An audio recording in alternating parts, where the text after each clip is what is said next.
In terms of her there's a massive. What's out of order, Speaker? Mr. Speaker, with your guidance, I suggest that we need to be consistent. The same questions we will ask all other nominees should be consistent. We were not that detailed, and we are not asking other nominees exactly the grade, what they got. So why should we harass the nominee? Yeah, because she's a woman? No. Chair, she's a woman. That is why they are harassing her. Chair. Order, honorable members. No. I have no doubt that Aisha is not being harassed and she has the capacity to resist any harassment. What you need to do, Honorable Posing, is if you have a document before you, ask a question on the document. That's what I'm presenting, Honorable. Yes. And I'm being gagged, Chair. Protect me. I'm being gagged. Yes. I'm being gagged. Yes. Because what is before us... Nobody's gagging you. And remember... Honorable Master wants to intimidate me, and I'm really beyond intimidation, Honorable Speaker. Order, Honorable Posing. Nobody will intimidate you. I'll protect you. Yeah. You just ask a question, let the nominee answer when her time comes. Yes, exactly. If you are challenging her academic qualifications, yes, go ahead and do so, and she will be able to answer, and the chair will guide, the committee will make a decision. I'm asking that, Honorable Chair, because that being the top public service is required of this. The question. And the clarification which I'm seeking is what she got in Form 4, because the papers before us is that she got a D- in Form 4. And I'm comparing that, Honorable Speaker, with a degree. You know, and I'm asking myself, if you are in Pokot, for example, can you really get a D- and get a degree? What is the road of getting that degree, Honorable Chair? Brings questions. I want the nominee to clarify what she got in Form 4 and the relationship between that one and the degree she has. I thank you. Information. Yes. Thank you, Honorable Chairman. Point of information through the chair is that I know people who have gotten who have joined university having gotten a very lower mark in Kcse. A case example is Kennedy Odede, who is now on the board of USAID. He was a former street boy, didn't go through high school, but because of the community work he did in Kibra, he went to an Ivy League college, Wesley College in the United States of America. Point of order. And so I think it's important that we put that in perspective. Point of information. Point of order, Chair. Is that, Honorable Chair, is that to inform who? Order, Naisula. Thank you. Is that to inform who, Speaker? Thank you. Naisula, hold on, Professor. Inform me? Thank you, Chair. You know, by going by your ruling, and I have no doubt in my mind that the Cabinet Secretary nominee is capable of answering questions that have been asked. What's the protection? But it is unfortunate, actually, the members who feel that they need to defend the CS nominee are not doing a service to her because they're making her look like she can't answer her own questions, and I know she can. She will answer her questions. She will not feel intimidated. And all of you who know Aisha, you can't intimidate Aisha. Exactly. Aisha just answer questions, and the quality of the answers you leave to us to judge. Thank you, Mr. Speaker. I believe we need to continue the... yes, we proceed. You have asked your question. The next is Mule. Thank you, Speaker. And I just want to encourage members. We are here to vet nominees. We are not here to defend nominees. Let's maintain our decorum. We will have your time to do your report. This goes to the nominee. Madam Aisha, you know very well you are going to the Public Service Department, which is the largest employee of Kenyans in this country, has a serious, huge bill, and it requires serious reforms, including the unit you'll be adding of gender, whereby I want to hear from you, what proposals do you have for the boy child, how to defend men, and give them opportunities within the government to become equal to the women in this country. Last is your vision for that ministry to resemble what you have just told us, that a citizen-related public service. Thank you. Well done, Mule. Can we all emulate Mule and ask questions like that? Razo? Thank you, Chair. Honorable Aisha, in Kilifi County Council, you were councillor and you replaced a man, of course, or I believe. And then you became a member of parliament as a women rep Kilifi. Then you became a member of a single constituency, and I believe you replaced a man. We were with you in 11th and 12th Parliament, and you really advocated for the two-third gender, where women must be given more affirmative action so that many of them will just walk to Parliament.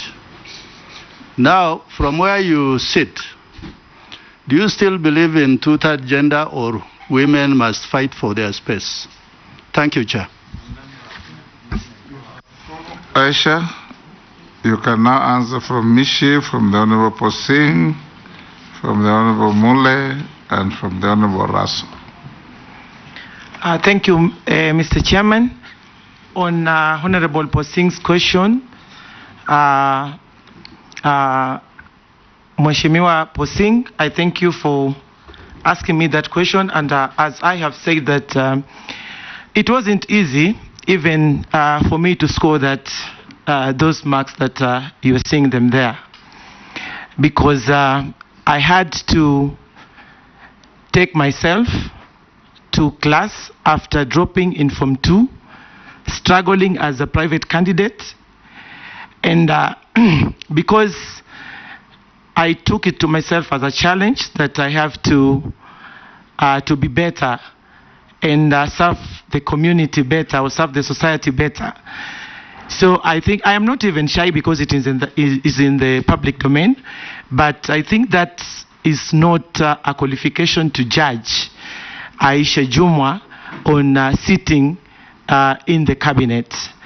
I think the person who nominated me to this position did his due diligence and see that I am fit if given, if approved by Parliament. And, you know, I represent many who today are looking Aisha Jumwa as a role model, that you can have a D or a D minus and get somewhere to the cabinet. You are talking of the real hustler. And I think, Mr. Posing, it's good if you can appreciate me and congratulate me, because Honorable Aisha, I told you, no direct communication with members through the chair. Through you, Mr. Chairman, I think Posing, and from where he comes from, by the way, from where he comes from, Mr. Chairman, there are challenges, and those girls there, they are looking at him like if you get a D minus, you have no hope in life.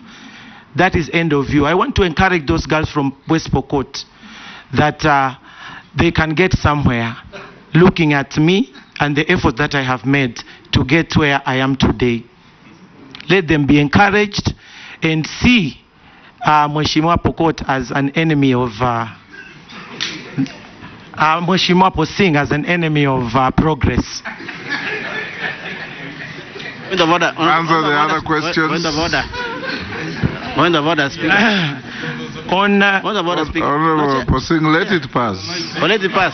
Let it pass. She should say on a light touch. It's on a light touch. On a lighter note. Okay. On a lighter note. Okay. And I know you are not an enemy of progress. I'm not. Yes. Go on, Aisha.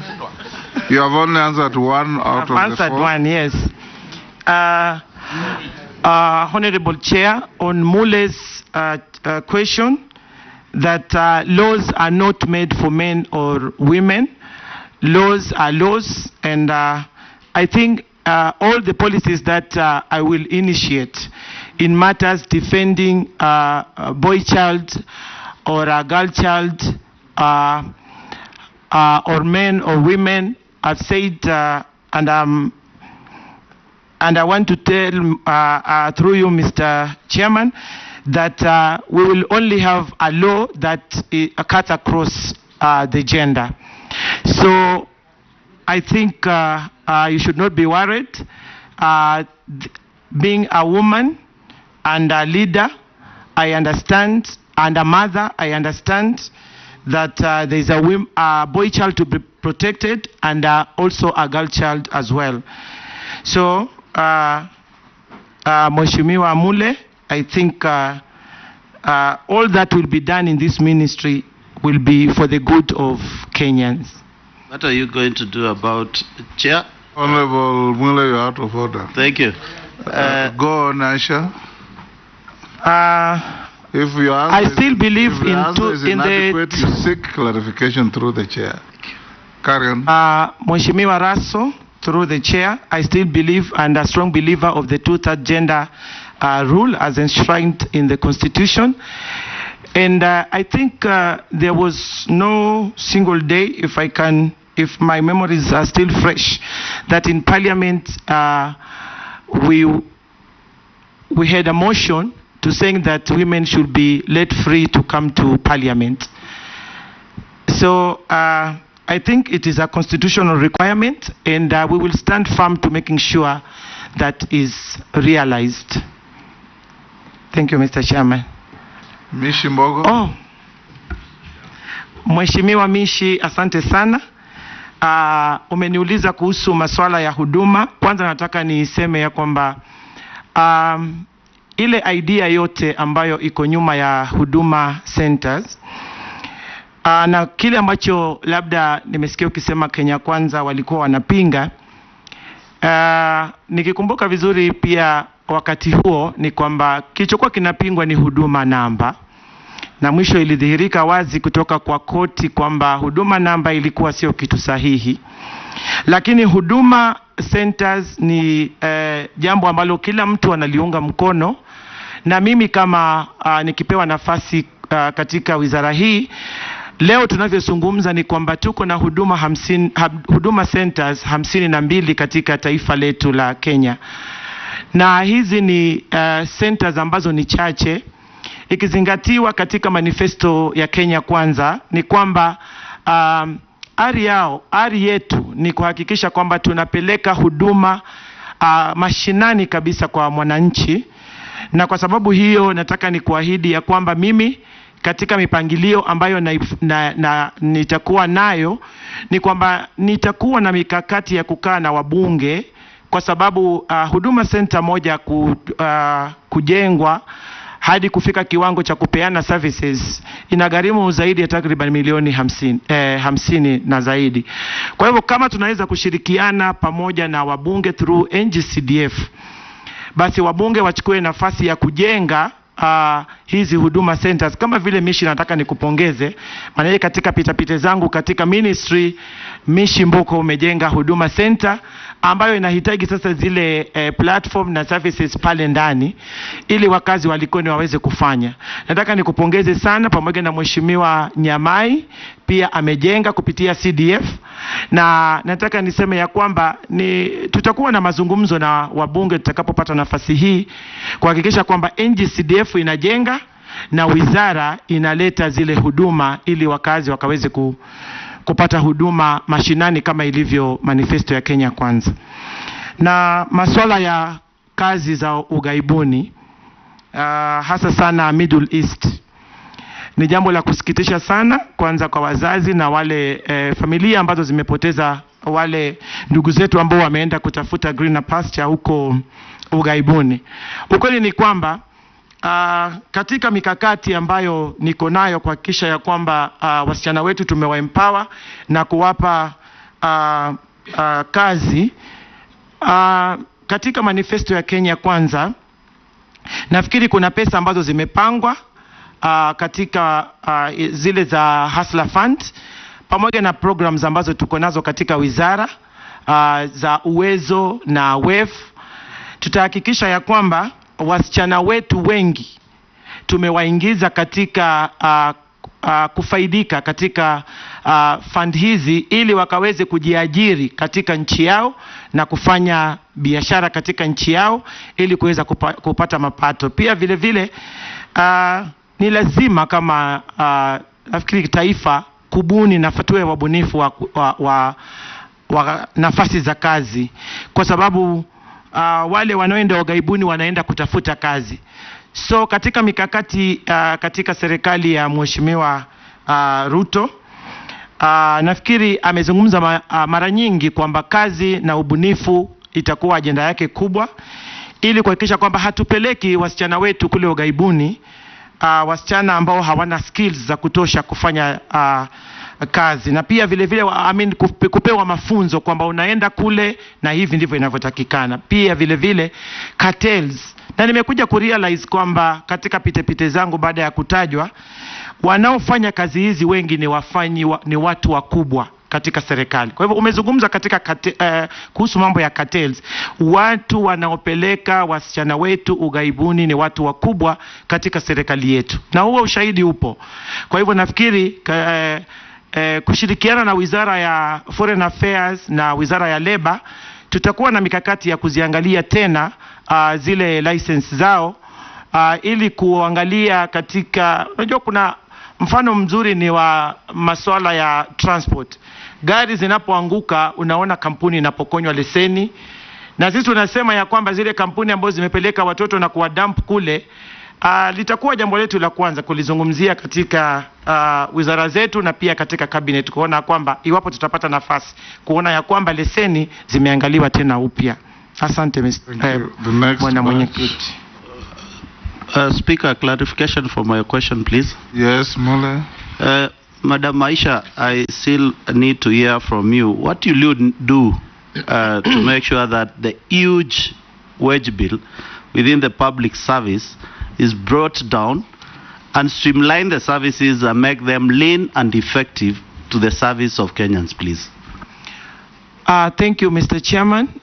On that particular issue on the wage bill, Mr. Chairman, this is just, I think, a perception, but the reality is that public service is understaffed, and I have the statistics, and I think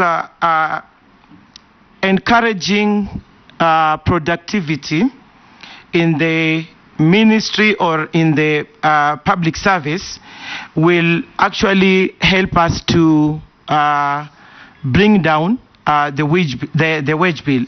But again, the issue of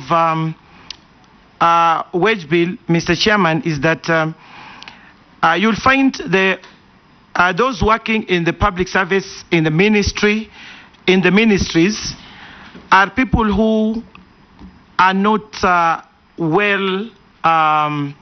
are not drawing a lot from from salaries and other expenses, but those who are drawing much from the public coffer is the people who are working at the parastatals, and this needs to be harmonized. I think that is what I can say, Mr. Chairman. The Honorable Daud Ferdinand Naisola Amisi. Thank you. One question each. Thank you, Mr. Chairman. First of all, Mheshimiwa Aisha, Jumwa, it's nice to know that we have got more councillors in this house than before. Mheshimiwa Junet, Mheshimiwa Gikaria, and myself, even Mheshimiwa Mishi is saying she was a councillor as well. So we've come from far. Mheshimiwa Aisha, the public service, I mean, you've just said that it is understaffed, but I beg to differ. It is known, it is a giant, like a corporation, but it doesn't work because we've got performance contracting. We've heard about it, but if we go to any public office in the country, Mondays you do not get them. public officers, most of them, you do not get them. On Monday mornings, they probably come on Monday afternoons. They work on Tuesday, Wednesday, and Thursday. On Fridays, you hardly get them.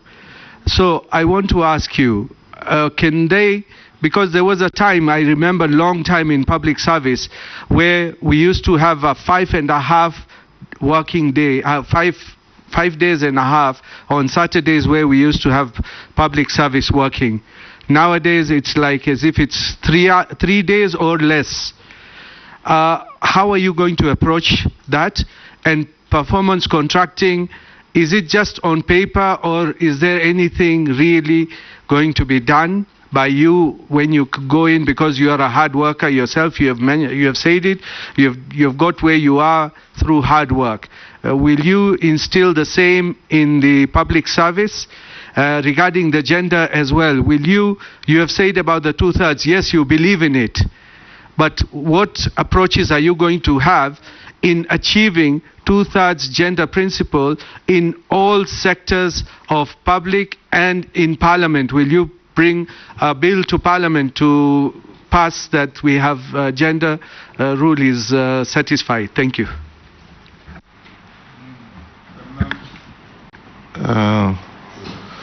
Dadango, I'm here. Oh. Look this side. I'll talk in English. There are reports that in the whole country there is a huge reports that actually this teenager